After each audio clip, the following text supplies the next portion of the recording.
Hello everyone. In this section, we have to discuss analysis of trapezoidal dam section. आज के lecture में हम लोग ट्रेपेजॉइडल डैम सेक्शन के बारे में डिस्कस करने वाले हैं। रेक्टेंगुलर डैम सेक्शन का डिस्कसिंग ऑलरेडी कर चुके हैं। Let us consider a trapezoidal dam with water face vertical. माना कि एक ट्रेपेजॉइडल डैम है हमारे पास। ट्रेपेजॉइडल डैम जो कि एक रेक्टेंगल और एक ट्रायंगल दो से मिलकर बना होता है, एक रेक्टेंगल शेप और दूसरा एक ट्रायंगल। ऐसा सेक्शन जो कि रेक्टेंगल और ट्रेपेजॉइडल ऐसा शेप है जो कि रेक्टेंगल और ट्रायंगल का कॉम्बिनेशन होता है, उसका डैम सेक्शन का हम लोग एनालिसिस करेंगे कि इस पर जब वाटर का फोर्स लगता है और डैम का सेल्फ वेट के कारण कितना स्ट्रेस जनरेट होता है और इसेंट्रिसिटी कितनी होती है, उस चीज़ के बारे में डिस्कस करेंगे। ठीक है, तो माना कि एक ट्रेपेजॉइडल डैम सेक्शन है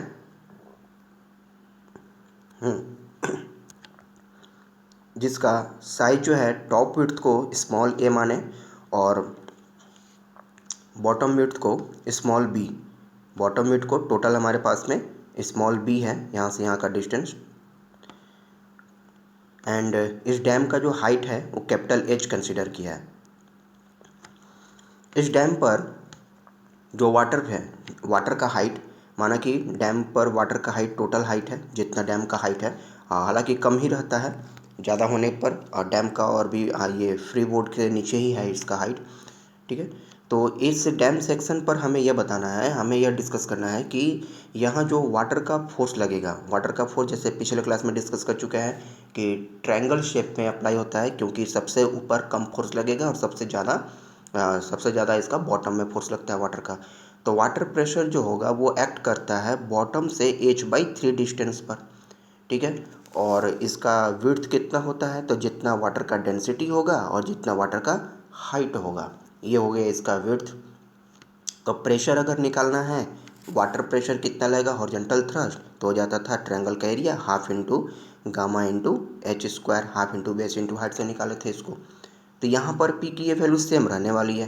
ठीक है, चेंजेस कहाँ होंगे, तो देखिए चेंजेस का मतलब दूसरा हमें फोर्स क्या निकालना होता है, दूसरा फोर्स निकालना होता है कि डैम का जो सेल्फ वेट है, डैम का सेल्फ वेट डब्लू क्या होता है, वेट इज इक्वल टू क्या कर सकते हैं, तो डेंसिटी इंटू वॉल्यूम। डेंसिटी की जगह पर डेंसिटी रखेंगे, वॉल्यूम की जगह पर एरिया इंटू में लेंथ रखते हैं, तभी इसका वॉल्यूम हो जाता है।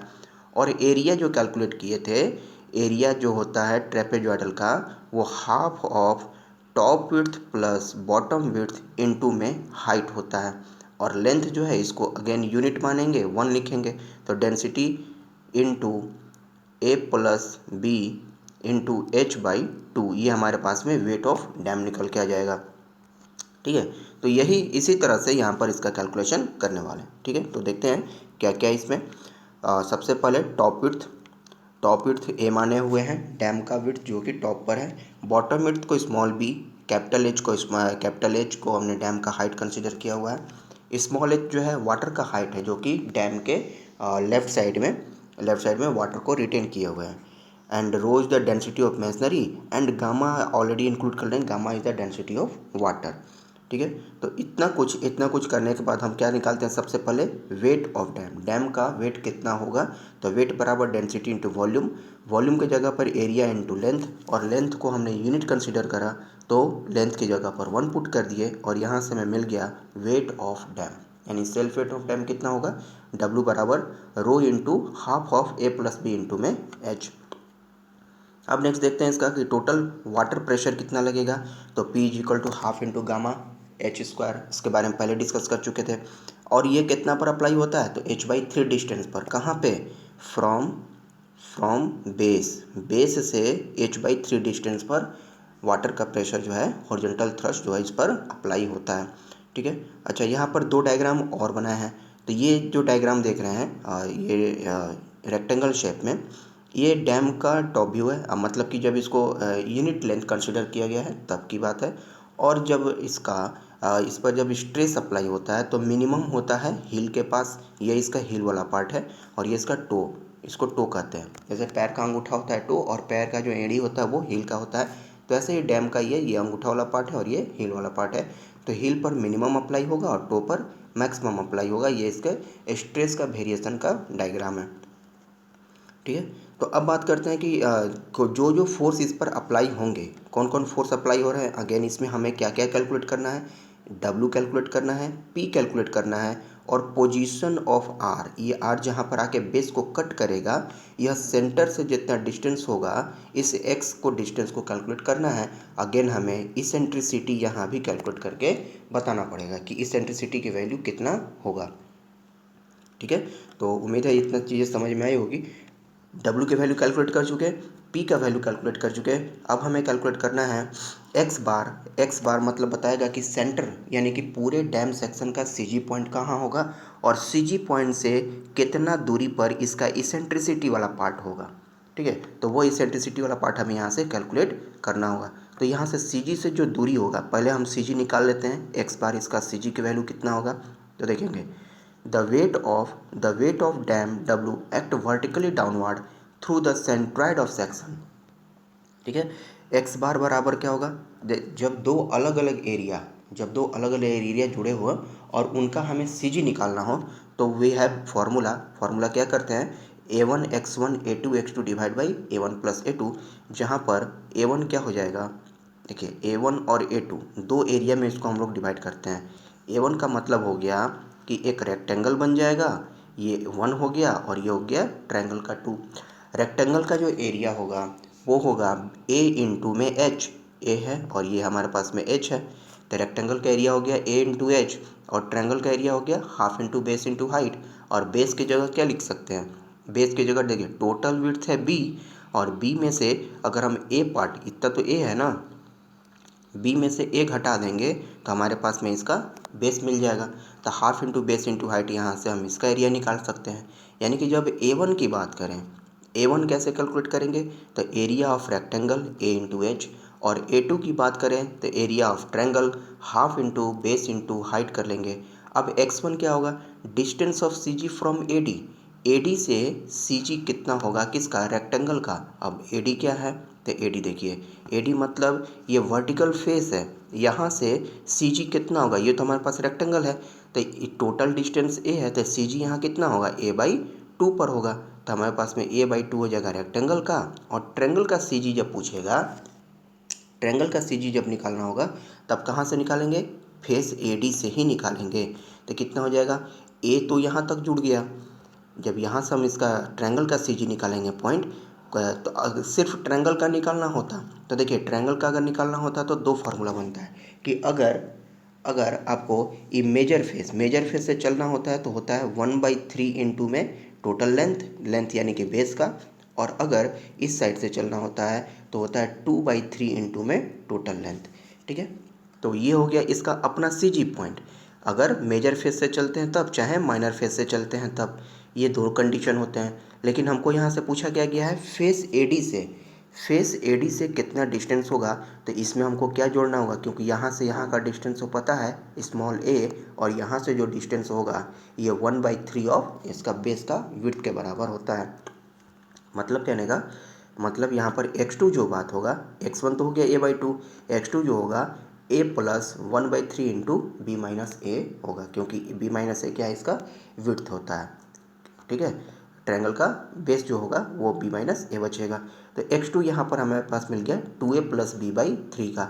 अब इन सभी वैल्यू को इसमें पुट करते हैं इक्वेशन में पुट करते हैं। देखिए A1 x1 A2 यहाँ पर आ गया x2, A1 प्लस में A2 यहाँ मिल गया। इन सबको सॉल्व करने के बाद h/2 ऊपर से कॉमन, h/2 नीचे कॉमन, इन सभी को सॉल्व करने के बाद हमारे पास में जो इक्वेशन निकल के आया वो x बार बराबर आ गया, x बार बराबर ये वैल्यू हमें मिला, जो कि हमें AD से डिस्टेंस, हमको वर्टिकल फेस AD से बताता है कि इतना डिस्टेंस पर ये इसका CG पॉइंट लाई करेगा। अब हम CG निकाले क्यों, CG निकालने का पर्पस क्या था, तो CG का मतलब ये हो गया कि अब इस CG से, क्योंकि जो W एक्ट करता है वो ड्यू टू सेल्फ वेट, वो अंडर द ग्रेविटी CG पर ही एक्ट करता है, और CG से जितना दूरी पर हमारा इसेंट्रिसिटी होगा, ठीक है, उस इसेंट्रिसिटी की पोजीशन को कैलकुलेट करने के लिए x बार को कैलकुलेट किया हुआ है। अब यहाँ से इसका डिस्टेंस जो होगा सीरीज से मान लिए x होगा, ठीक है। अब ये x किसके बराबर होगा, तो यहाँ से टोटल डिस्टेंस जहाँ पर ये हमारा ये पार्ट एक्ट कर रहा है, जहाँ पर कट कर रहा है बेस को, स्टार्टिंग से इसको मान लीजिए कितना होगा, z होगा। तो z बराबर लिख सकते हैं x बार और प्लस x। z की वैल्यू हम लिख सकते हैं, लेकिन ध्यान रखें यहाँ z सेक्शन मॉडुलस नहीं है, z को हमने इंक्लूड किया है, z को डिस्टेंस माने हुए जो कि फेस AD से डिस्टेंस बता रहा है जहाँ पर ये बेस वाला पार्ट को कट कर रहा है, ठीक है। हमारा पर्पस है ई निकालना, मैं बार बार रिपीट कर रहा हूँ, ई निकालना पर्पस है। अब देखिए यहाँ पर क्या होगा, टोटल डिस्टेंस यहाँ तक तो z है, और इसेंट्रिसिटी क्या होता है कि डैम का जितना टोटल बेस विड्थ है वहाँ से उसके सेंटर से इसका डिस्टेंस होता है ई, ठीक है। यानी कि कहने का मतलब ये चीज़ कि जितना हमारे पास में z है, z में दो पार्ट इंक्लूडेड है, क्या क्या इंक्लूड है, b/2 है और b/2 है और प्लस e, ये मिल करके क्या बना हुआ है, z बना है। और z को अगेन क्या लिख सकते हैं, z को लिख सकते हैं x बार प्लस में x लिख सकते हैं, ठीक है। क्योंकि देखिए ये x बार है और ये x है, इतना मिलकर हमें क्या डिस्टेंस दिया, तो z दिया। और z हमारे कैसे मिलकर बना होता है, तो डैम का जितना बेस विड्थ होता है उसका हाफ, और हाफ के बाद जो डिस्टेंस बचा वही हमारा कहलाता है ये इसेंट्रिसिटी। क्योंकि ये इसेंट्रिसिटी वहीं एक्ट करता है जहाँ आपका सेंटर का बेस विड्थ का सेंटर पॉइंट है CG है, उससे जहाँ डिस्टेंस जितना डिस्टेंस पर रिजल्टेंट वाला पार्ट आके कट करता है वही इसेंट्रिसिटी होता है, ठीक है। तो यहाँ से हम इसको z बराबर इतना निकाल सकते हैं, यानी कि कह सकते हैं कि अगर हमें e चाहिए, e बराबर लिख सकते हैं z माइनस b/2 का, ठीक है। तो यहाँ से इस चीज़ को हम लोग कैलकुलेट कर सकते हैं, यानी कि हाँ ये हमारा रहा x bar. Position of resultant देखते हैं, वही स्मॉल e की वैल्यू को let the resultant R cut the base e at a distance x from f, ठीक है, वो x डिस्टेंस पर आया है। तो इसके लिए फिर से हम वेरिगॉन्स थ्योरम को अप्लाई करेंगे और वहाँ से देखते हैं कि जितना मोमेंट होगा, सम ऑफ मोमेंट और उस पॉइंट पर उस फोर्सेज के लिए वो हमारे पास में इक्वल होंगे, क्या होंगे, तो W इंटू एक्स, डब्ल्यू हमारा ड्यू टू वेट होता है, सेल्फ वेट, और यहाँ से x डिस्टेंस पर जो हमें लग रहा है इसेंट्रिसिटी, और दूसरा हमारे पास में P फोर्स लगता है, और P फोर्स का डिस्टेंस कितना है, तो ये h/3 डिस्टेंस पर आता है। अगेन W एंटी क्लॉकवाइज होगा और P हमारा क्लॉकवाइज होगा। तो इन दोनों को आपस में इक्वेट करने पर हमारे पास में x की वैल्यू मिल जाती है P/W इंटू h/3 का, ठीक है। तो ये वैल्यू हमारे पास में निकल के आती है x का। अब z बराबर हमने क्या बताया, z बराबर होगा x बार और प्लस x का जोड़, ठीक है। तो इससे हम लोग क्या देखते हैं कि z की वैल्यू मिल जाती है, z बराबर हमारे पास x और x बार की वैल्यू में यहाँ पुट करते हैं, तो z क्या मिलता है, distance between hill A and the resultant cut the base, यानी कि रिजल्टेंट जहाँ पर कट करेगा बेस को उसका डिस्टेंस और हिल के बीच का डिस्टेंस हमको, यानी कि फेस AD से इसका डिस्टेंस हमें मिल जाता है z बराबर, जहाँ पर हमें रिजल्टेंट कट करता है। और अगेन क्या बताए थे कि z जो वैल्यू होगा वो किससे मिलके बना होता है, b/2 से प्लस e से, इन दोनों का कॉम्बिनेशन होता है z।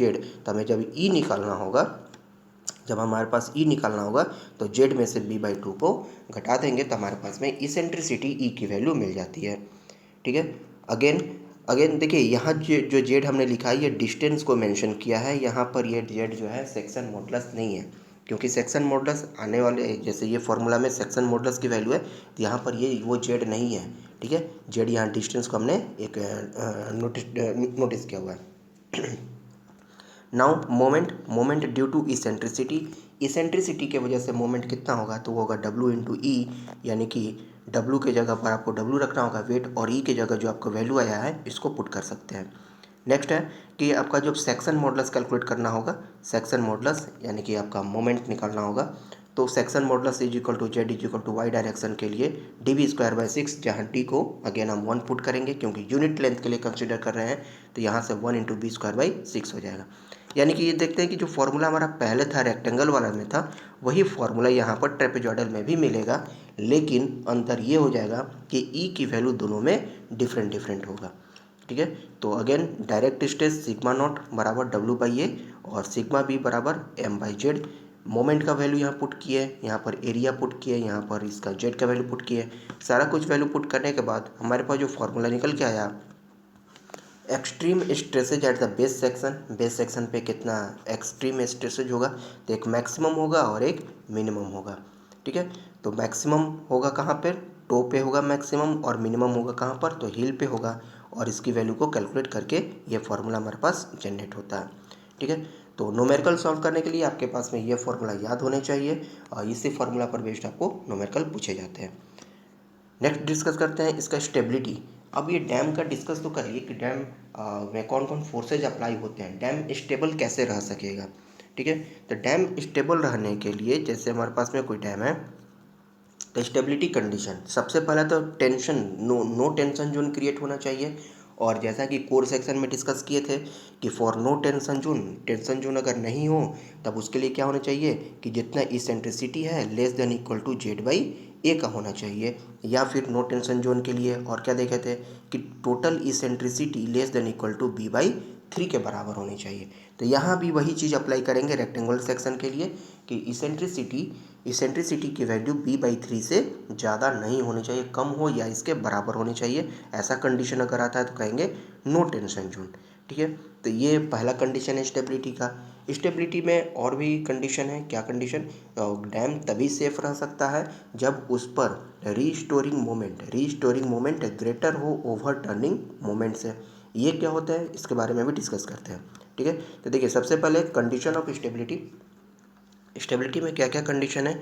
To avoid failure of masonry dam it is checked for the following condition of stability. Following condition of stability के लिए इसको हम चेक करते हैं। सबसे पहला no tension in masonry. To avoid tension at any point, किसी भी पॉइंट पर टेंशन को अगर अवॉइड करना है, the dam should be so design that resultant R of the weight of wall and horizontal thrust P should lies with the middle third of the base. ठीक है, यानी मिडिल थर्ड रूल को भी follow करेगा। क्यों, क्योंकि यहाँ पर शेप जो इसका रेक्टेंगुलर शेप है, तो उसके लिए कंडीशन को फॉलो करें। इसलिए नो टेंशन जोन के लिए रेक्टेंगुलर हो या ट्रेपेजॉइडल हो, दोनों के लिए ये चीज़ें अप्लाई होंगी। ई लेस देन b/6 हो जाता है, ई लेस देन हो चाहे 2e less than equal to b/3, both are equal, क्योंकि यहाँ से अगर 2 इसमें से बाहर निकालते हैं तो 2 मल्टीप्लाई हो जाता है ई के साथ। तो ये दोनों कंडीशन हमारे पास में सेम है। कोर ऑफ सेक्शन में इसका हमने डिस्कस किया हुआ है। ठीक है, या फिर जेड लेस देन, ये कंडीशन को अप्लाई होना चाहिए। तो ये दो कंडीशन थे जो कि आपको नो टेंशन जोन के लिए अप्लाई होंगे कि अगर डैम नो टेंशन जोन में रहेगा तो आपके लिए E less than equal to b/6 होना चाहिए, या फिर 2e लेस देन b/3 होना चाहिए। नेक्स्ट है to prevent sliding of dam. Dam slide नहीं करे इसके लिए क्या ज़रूरी है। देखिए जैसे डैम है, यहाँ पर वाटर का फोर्स लग रहा है, प्रेशर लग रहा है, डैम को स्लाइड यानी कि डैम यहाँ से बीच से इस तरह से स्लाइड नहीं हो, इसके लिए क्या ज़रूरी है कि सॉइल के लेयर के बीच में फ्रिक्शन लगना चाहिए। अगर फ्रिक्शन फोर्स ही कम हो जाए, तो वहाँ पर डैम जो है स्लाइड में फेल हो जाएगा। मतलब कहने का ये कि डैम है और इस पर प्रेशर, वाटर प्रेशर अप्लाई हो रहा है P, और इसमें जो फ्रिक्शन फोर्स होंगे इसके लेयर्स के बीच में, वो फ्रिक्शन फोर्स होगा F। तो डैम सेफ रहे इसके लिए क्या ज़रूरी है, P लेस देन होना चाहिए F से, यानी कि फ्रिक्शन फोर्स ज़्यादा होगा प्रेशर से, तभी डैम हमारा क्या होगा, सेफ हो सकता है। अगर P ही ग्रेटर कर दे, अगर P ग्रेटर देन F हो जाए तब क्या होगा, अगर वाटर फोर्स ही ज़्यादा हो जाए, पानी का फोर्स अगर ज़्यादा हो जाए और इसमें फ्रिक्शन फोर्स अगर कम होता है, तब उस केस में हमारा डैम जो है फेल हो जाता है। ठीक है, तो यही बात को यहाँ पर लिखे हुए हैं। We know that the horizontal component of the resultant R is resisted by frictional force between the bottom of base of the dam and the ground। ठीक है, जो रिजल्टेंट फोर्स R होंगे वो रेसिस्ट होते हैं फ्रिक्शन फोर्स द्वारा, जो कि between the bottom of base of the dam and the ground के बीच में अप्लाई होते हैं। ठीक है, यानी कि डैम जो है, डैम का बेस पॉइंट और जो ग्राउंड पॉइंट है, इसके बीच में जो फ्रिक्शन फोर्स लग रहा है, ठीक है, या सॉइल के लेयर्स के बीच में जो फ्रिक्शन फोर्स लग रहा है, तो इसी से ये जो फ्रिक्शन फोर्स की वैल्यू है वो होता है μ/W, और ये प्रेशर से, वाटर प्रेशर से ज़्यादा होना चाहिए। अगर ऐसा नहीं होता है तो डैम हमारा स्लाइड में फेल हो जाएगा। ठीक है, the maximum friction that can be developed, maximum friction होगा इतना μ/W, जहाँ म्यू कोएफिशिएंट ऑफ फ्रिक्शन और W क्या है, वेट। जितना ज़्यादा वेट होता है उतना ज़्यादा फ्रिक्शन अप्लाई होता है। If P greater than F, then the dam will have tendency to slide forward. Therefore, the dam is safe against sliding. Dam को स्लाइडिंग में सेफ होने के लिए P लेस देन F होना चाहिए, सॉरी P कम होना चाहिए F से, ठीक है, और म्यू इंटू डब्ल्यू यानी कि F ग्रेटर देन होना चाहिए P से। और फैक्टर ऑफ सेफ्टी को क्या होगा, तो जो ग्रेटर वैल्यू है और जो कम वैल्यू है इन दोनों का रेशियो हो जाता है क्या, फैक्टर ऑफ सेफ्टी। ये दूसरा कंडीशन था डैम को, कंडीशन जो कि डैम को स्टेबिलिटी प्रोवाइड करता हो। तीसरा कंडीशन होता है to prevent overturning of dam. Overturning का मतलब हो गया कि देखिए डैम पर वाटर प्रेशर लग रहे हैं और डैम प्रेशर लगने की वजह से डैम फेल होने की टेंडेंसी में कुछ इस तरह से आएगा, मतलब आगे की तरफ झुकने की कोशिश में रहेगा। क्यों, क्योंकि अगर यहाँ का बेस इसका वीक है तब, तो यही होता है जो इसका ओवर टर्न, डैम को उलटने की कोशिश करे, जो वो कहलाता है ओवर टर्निंग मोमेंट। और डैम के सेल्फ वेट के कारण जो मोमेंट जनरेट होता है वो कहलाता है रीस्टोरिंग मोमेंट, ठीक है। तो डैम सेफ रहे इसके लिए क्या जरूरी है, रीस्टोरिंग मोमेंट ज़्यादा होना चाहिए ओवर टर्निंग से। तो इस केस के लिए रीस्टोरिंग मोमेंट और ओवर टर्निंग मोमेंट का कैलकुलेशन करेंगे। In order that the dam is safe against over turning, the restoring moment must be greater than overturning moment. क्यों रीस्टोरिंग ज़्यादा होनी चाहिए, क्योंकि डैम की स्टेबिलिटी के लिए खुद का उसका मोमेंट ज़्यादा होगा ओवर टर्निंग से, तभी हमारा डैम क्या होगा, स्लाइड इसमें मोमेंट में, ओवर टर्निंग मोमेंट में सेफ हो सकेगा। तो ओवर टर्निंग मोमेंट कैलकुलेट किए load into distance and sorry restoring moment calculate किए load into distance and then overturning moment calculate किए लोड इनटू डिस्टेंस, और यहाँ से फैक्टर ऑफ सेफ्टी कैलकुलेट कर लिए। फैक्टर ऑफ सेफ्टी में देखिए अगर आप कंफ्यूज हो जाए कि फैक्टर ऑफ सेफ्टी में कौन ऊपर रखते हैं कौन नीचे, तो हमेशा याद रखेंगे ऊपर हमेशा बड़ा वैल्यू को रखेंगे, ठीक है। तो बड़ा वैल्यू डैम को सेफ होने के लिए क्या जरूरी है, बड़ा वैल्यू कौन होना चाहिए, तो डैम का खुद का मोमेंट, ठीक है, खुद की स्टेबिलिटी ज़्यादा रहेगी तभी वो स्टेबल रह पाएगा। तो ये तीसरी कंडीशन थी। चौथा और आखिरी कंडीशन है to prevent crushing of masonry. Masonry का क्रशिंग यानी सॉइल का जो बियरिंग कैपेसिटी है उससे कम बियरिंग कैपेसिटी होगा अगर डैम के सॉइल का, तब हमारा डैम क्या होगा, क्रश हो सकता है। To avoid failure due to crushing of masonry, the maximum resultant stress produced at any layer of masonry should be less than the safe bearing capacity of the soil on which the dam is resting। मतलब dam का अपना जो bearing capacity है वो accurate proportion में होने चाहिए ताकि उसकी स्टेबिलिटी को वो बनाए रखे। तो ये चार तरह के इसके फेलियर थे जो कि स्टेबिलिटी कंडीशन थे जो इसको फेलियर से बचाते हैं। पहला हमारा टेंशन का था, दूसरा हो गया दूसरा सेकंड कंडीशन आ गया इसका स्लाइडिंग का, एंड थर्ड कंडीशन हो गया ओवर टर्निंग का, और चौथा कंडीशन हो गया क्रशिंग ऑफ मैसनरी का, ठीक है। तो ये थे एनालिसिस इसके ट्रेपेजोइडल डैम सेक्शन के बारे में। अब इस पर बेस्ड कुछ न्यूमेरिकल देख लेते हैं और न्यूमेरिकल्स में क्या पूछते हैं और कौन सा फॉर्मूला उस पर अप्लाई होते हैं।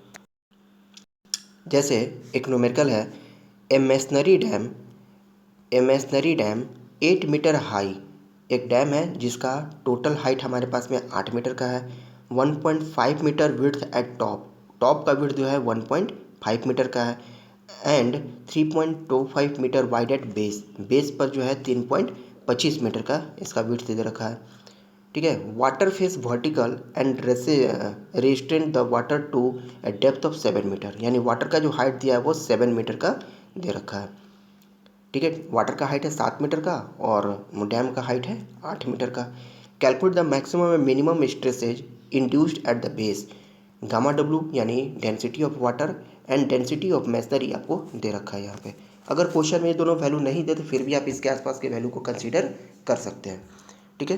तो हमें क्या कैलकुलेट करना है, मैक्सिमम और मिनिमम स्ट्रेस यानी sigma max and sigma minimum यहाँ पर कैलकुलेट करना है। कैसे करेंगे, तो पहले गिवन डेटा लिख लिए, जो हमें वैल्यू दे रखा है सारा गिवन डेटा लिखने के बाद सबसे पहले इसका कैलकुलेशन करते हैं क्या, wait of dam, density into volume, यहाँ से कैलकुलेट किए, सारा वैल्यू हमारे पास में दिया वो उसको पुट किए, यहाँ से डब्ल्यू की वैल्यू निकाल लिए, टोटल वाटर थ्रस्ट निकाले, यहाँ से पी की वैल्यू सारा कुछ हमें पता है फॉर्मूला में पुट किए, इसकी वैल्यू को भी कैलकुलेट कर लिए। नेक्स्ट है कि सी निकालना है। देखिए सी क्यों निकाल रहे हैं, क्योंकि हमें इसेंट्रिसिटी चाहिए, इसेंट्रिसिटी यहाँ पर फॉर्मूला में आपको यूज होने वाला है, इसलिए सी निकालना जरूरी है। तो सी निकाले, देखिए ए और बी का वैल्यू आपको दे रखा है क्वेश्चन में, ए है टॉप विड्थ और बी है बॉटम विड्थ, इन सभी वैल्यू को कैलकुलेट किए, कैलकुलेट करने के बाद जो वैल्यू हमारे पास आया एक्स बार की वैल्यू आ गया 1.24 मीटर का। ठीक है, अब आ गया distance between hill and the point which the resultant cut the base, जहाँ पर रिजल्टेंट जो बेस को कट करता है, तो उस वैल्यू को भी हमने यहाँ पर वैल्यू को पुट किए, एक्स बार प्लस एक्स रख के, एक्स के जगह होता है P/W H/3, तो यहाँ से वैल्यू कैलकुलेट किए और यहाँ से हमें जेड मिलता है। और जेड क्यों निकालें, क्योंकि हमें चाहिए ई की वैल्यू, जेड माइनस B/2 करना था, इसलिए जेड को कैलकुलेट करना भी जरूरी था। सारा कैलकुलेशन करने के बाद देखिए सारा फार्मूला का डिस्कशन हम किए हुए हैं, कैसे आया ये, अब यहाँ पर डायरेक्ट आप फार्मूला अप्लाई कर सकते हैं। यहाँ पर आपको डिराइव करने की ज़रूरत नहीं है कि ये वैल्यू, ये फार्मूला आया कहाँ से। ठीक है, तो ई हमारे पास में आ गया 0.957। अब यहाँ पर ये कंडीशन देख लेते हैं, ये कंडीशन देख लेते हैं कि नो टेंशन जोन के लिए हमारे पास में डैम सेफ है कि नहीं है। तो नो टेंशन जोन के लिए इसेंट्रिसिटी क्या होनी चाहिए, less than equal to B/6 होनी चाहिए। B/6 का वैल्यू निकाले 5.54 होता है और ई की वैल्यू आ रही है 0.975। मतलब क्या हो गया कि डैम विल नॉट, डैम का वॉल जो है will not safe against tension, ये टेंशन में डैम जो है ये सेफ नहीं है। इसके लिए क्या करना होगा, तो विड्थ में चेंजेज करने होंगे, विड्थ में चेंजेज करना होगा तभी होगा। तो बाय द वे हम लोग से यहाँ ये नहीं पूछा है कि चेंजेज करना पड़ेगा, डिज़ाइन के बारे में नहीं पूछा है, पूछा है कि इस कंडीशन में जो ये वैल्यू दे रखे हैं, इस कंडीशन में इसका मैक्सिमम और मिनिमम स्ट्रेस क्या होगा।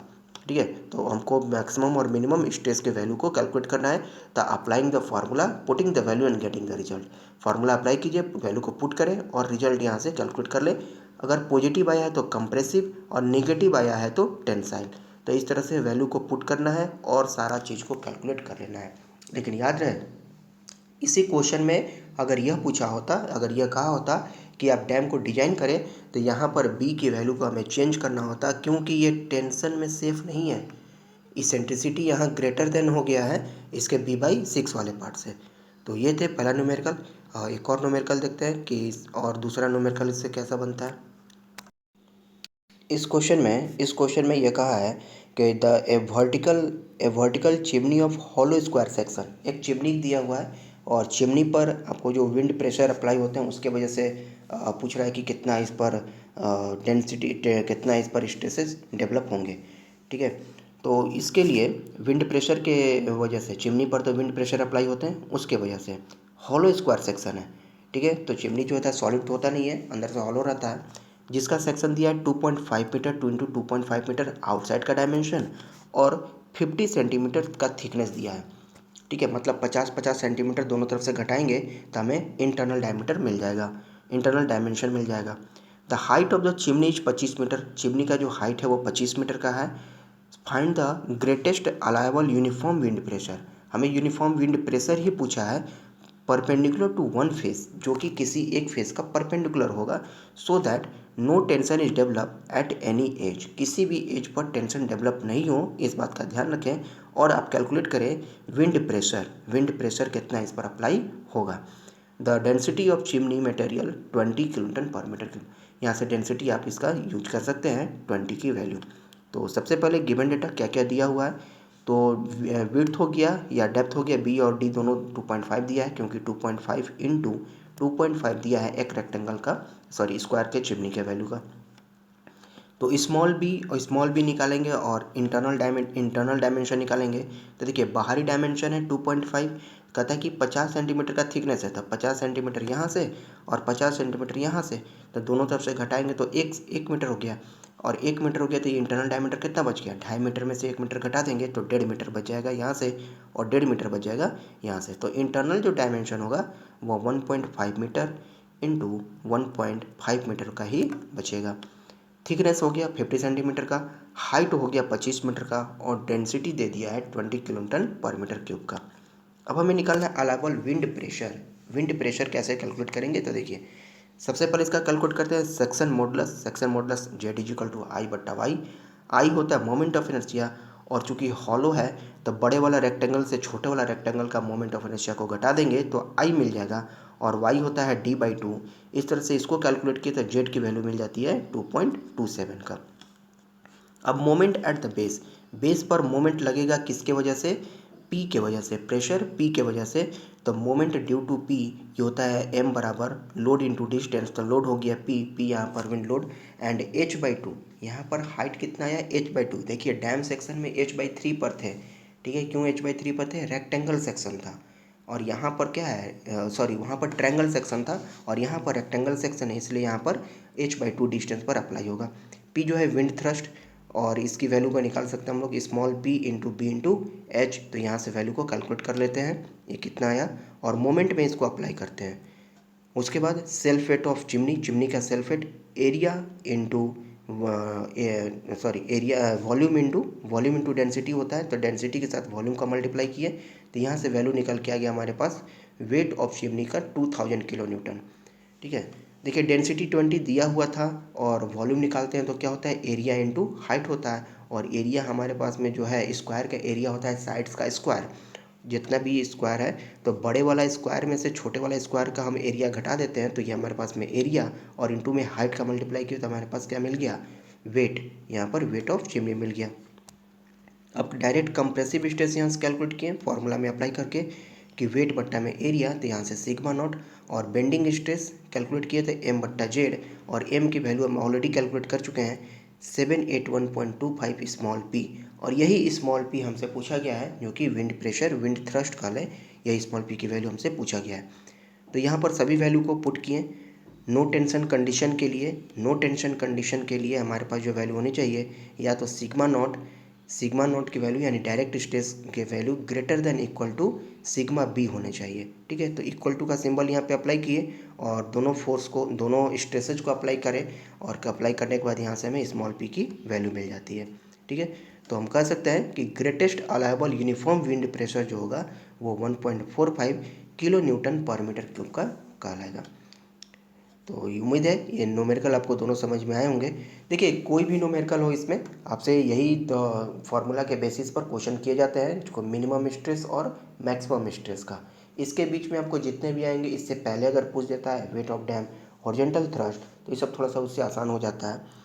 तो आज के क्लास में इतना ही, मिलते हैं अपने नेक्स्ट क्लास में कुछ नए टॉपिक के साथ।